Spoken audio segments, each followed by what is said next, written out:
April 18, 1942. 1:15 p.m., northern Tokyo. Lieutenant Colonel Jimmy Doolittle pulls back on the yoke. His B-25 Mitchell climbs to 1,200 feet. Below him sprawls the Japanese capital untouched, unafraid, certain of its invincibility. The red light on his panel blinks. The first bomb drops, then another, then another. In 30 seconds, everything changes. This wasn't supposed to be possible. 4 months earlier, Pearl Harbor lay in ruins. The Pacific Fleet burned. American morale shattered. Japan controlled a tenth of the globe, and the U.S. had no bases, no bombers, no way to strike back. The enemy homeland sat 5,000 miles beyond reach, protected by an ocean and absolute certainty. Japan could never be touched. But in January 1942, a submariner named Francis Lowe stood on a carrier deck in Norfolk, Virginia. You watched twin-engine Army bombers practice landings. A carrier deck outline painted on the runway, and suddenly, impossibly, he saw it. What if medium bombers could launch from a carrier? Not land, just launch. A one-way mission into the heart of the empire.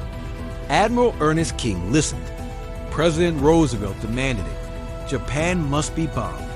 Morale required it. The nation required it. They selected Lieutenant Colonel James Doolittle Air Racing legend, MIT graduate, test pilot extraordinaire, a man who once landed a plane blind. If anyone could make the impossible work, it was him. Doolittle handpicked his volunteers from the 17th Bombardment Group, 80 men, 16 B-25s. He told them it would be dangerous, extremely dangerous. He didn't tell them where they go. Every man volunteered anyway. At Eglin Field in Florida, they practiced what shouldn't be possible, taking 30-ton bombers airborne in 500 feet. Again and again, until muscle memory replaced doubt. On April 1st, the USS Hornet sailed from San Francisco. 16 B-25s lashed to her deck like sculptures of defiance. Destination, 400 miles from Tokyo, closer than any American force had dared since Pearl Harbor. But on April 18th, everything went wrong. A Japanese picket boat spotted them 650 miles out. The element of surprise, gone. Admiral Halsey made the call. Launch immediately or turn back. Every pilot knew what launching 250 miles early meant. Not enough fuel to reach the Chinese airfields. Crash landings, capture, maybe death.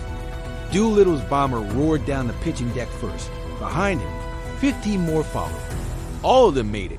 Skimming waves for hours, they reached Tokyo at noon. Complete surprise.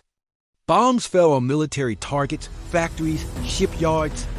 The physical damage? Minimal. The psychological impact? Catastrophic. For the first time in 2,600 years, foreign bombs struck Japan's sacred homeland. The emperor himself could have died. The shame was unbearable. Admiral Yamamoto's worst nightmare, the one his staff called unreasonable, had materialized in broad daylight. Japan's response reshaped the war. They recalled fighter groups from the South Pacific, massacred 250,000 Chinese civilians in revenge. Most faithfully, they accelerated plans to attack Midway Island to extend their defensive perimeter to trap and destroy America's carriers. At Midway in June, Japan lost 4 fleet carriers. Their offensive capability ended. The tide of the Pacific War turned. Back home, Doolittle expected court-martial for losing all 16 aircraft. Instead, Roosevelt pinned the Medal of Honor on his chest. America celebrated its first victory.